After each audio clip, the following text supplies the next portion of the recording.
하고 일정량 이상으로 시비하고 그것들이 인위적으로 단풍을 급격하게 만들게 되면 동해 우려를 키우는 아주 좋지 못한 방법이라 생각을 합니다. 대표님 안녕하세요. 오랜만에 뵙습니다. 네, 오랜만입니다. 네. 라고 이야기하면 거짓말이에요. 날씨가 갑자기 추워져서 촬영을 하기로 한 걸로 알고 있는데 네. 오늘 어떤 얘기 해주실 건가요? 날씨가 갑자기 추워지고 겨울 준비, 이 시기에 할 수 있는 게 무엇인지, 그 중에는 절대 하면 안 되는 것들, 어느 이득보다는 손에 훨씬 큰 것들에 대한 문의가 많더라고요. 유튜브나 이런 것들로 좀 더 많은 분들에게 알려드리면 좋지 않을까 싶어서 촬영을 하자고 이야기했습니다.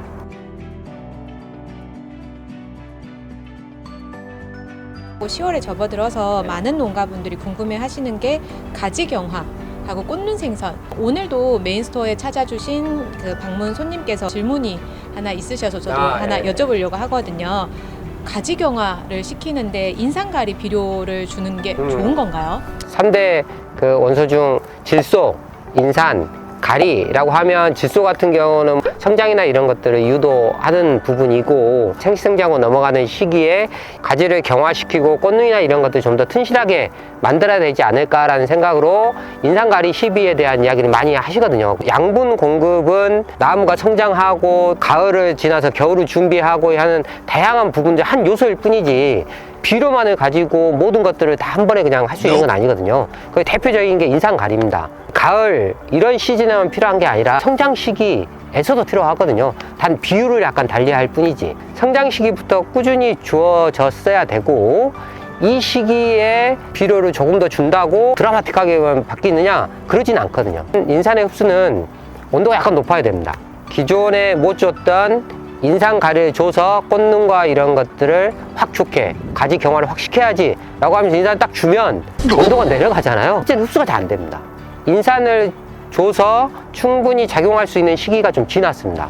뿐만 아니라 인산의 흡수는 토양에 준다고 또는 입에 뿌린다고 100% 다 먹을 수 있는 게 아니거든요. 그러다 보니까 그걸 꾸준히 줘서 인산이 작용할 수 있는 부분을 충분히 가지고 다음을 준비할 수 있게 해야지, 이 마지막 시기에 줘서 뭔가를 바꿔야지 라고 한다면 그 효과는 아주 미미할 거라 봅니다.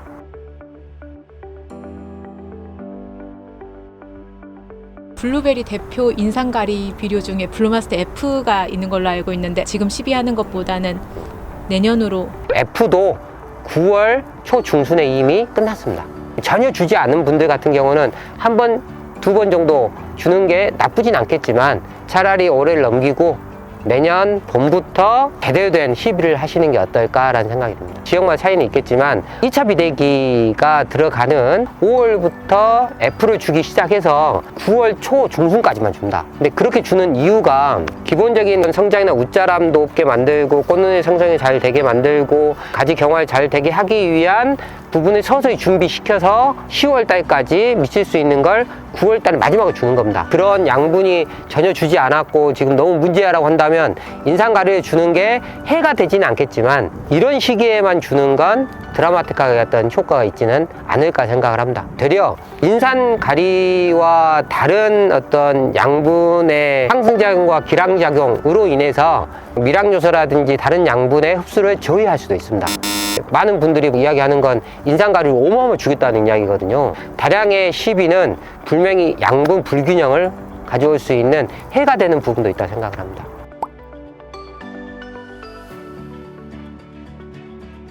가지경화가 정확히 뭔지. 한여름, 장마철 이럴 때는 연약한 가지들이 성장을 합니다. 그런데 이 시기를 지나고 가을이 되면 연약한 가지가 일반 나뭇가지처럼 단단해집니다. 이 가지가 좀 붉은색으로 변화되고, 일찍 좀 경화된 가지는 표피가 손이 트는 것처럼 튼다고 할까요? 그런 부분들의 모습이 경화라고 합니다.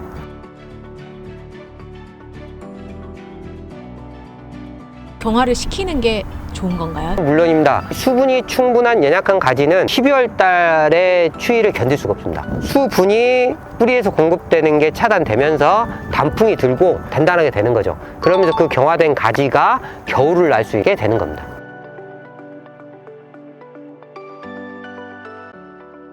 규산이나 붕소 시비를 통해 가지 경화를 시키는 곳들이 있다고 하는데 제대로 된 방법인가요? 이런 이야기가 지금 1, 2년 된 게 아니거든요. 이미 10년, 뭐 20년 가까이 된 부분이다 보니까 이걸 분명히 해봤거든요. 했을 때 이득보다는 실이 훨씬 더 컸습니다. 규산을 주거나 붕산을 주게 되면 겉으로 봐서는 단풍이 먼저 들어갑니다. 단풍이 빠르게 들어가면 늦게 경화되는 걸 빠르게 내가 경화시킨 것 아니야? 잘한 것 아니야? 라고 생각할 수 있는데 그렇지가 않습니다. 단풍이 들게 만드는 부분까지 시비를 하게 되면 건조 현상하고 똑같습니다. 겨울을 잘 준비해야지 라는 생각으로 이걸 했는데 건조한 것과 동일한 효과를 만들어서 결론적으로 동해에 아주 취약하게 만들어 버리는 겁니다. 저희가 오랜 기간 테스트를 해보면 과한 건조가 이루어지면 동해에 아주 취약하게 되거든요. 그래서 규산하고 붕산의 양이 중요하겠지만 일정량 이상으로 시비하고 그것들이 인위적으로 단풍을 급격하게 빠르게 만들게 되면 단풍만 이쁘게 볼 수 있는 거지 동해 우려를 키우는 아주 좋지 못한 방법이라 생각을 합니다.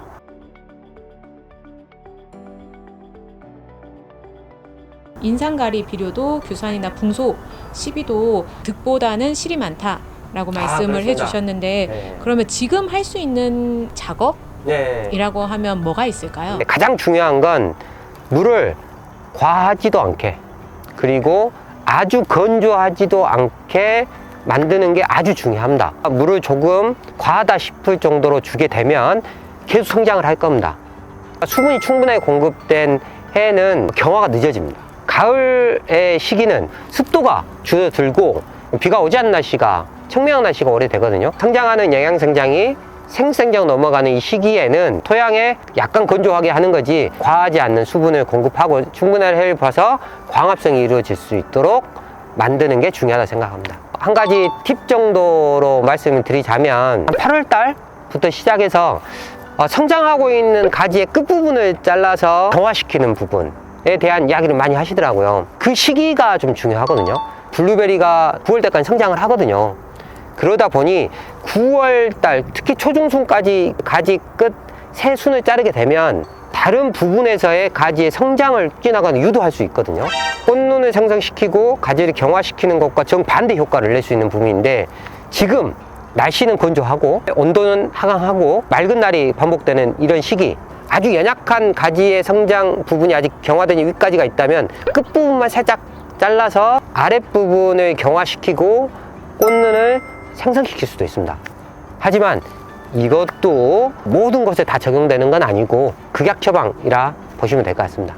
구독 버튼을 누르시고 블루베리에 대한 정확한 정보를 받아보세요. 좋아요는 열이라는 깨농이에게 큰 힘이 됩니다. 팁이 이 끝자리를 똑 따면 아래 가지가 경화가 된다고 했는데 묘목도 마찬가지인가요? 마찬가지입니다. 진 가지기 때문에 동해 우려가 아주 큽니다. 이런 경우는 이렇게 따주면 가지의 경화에도 도움이 되고 아랫부분에 꽃눈 형성에도 분명히 도움이 됩니다.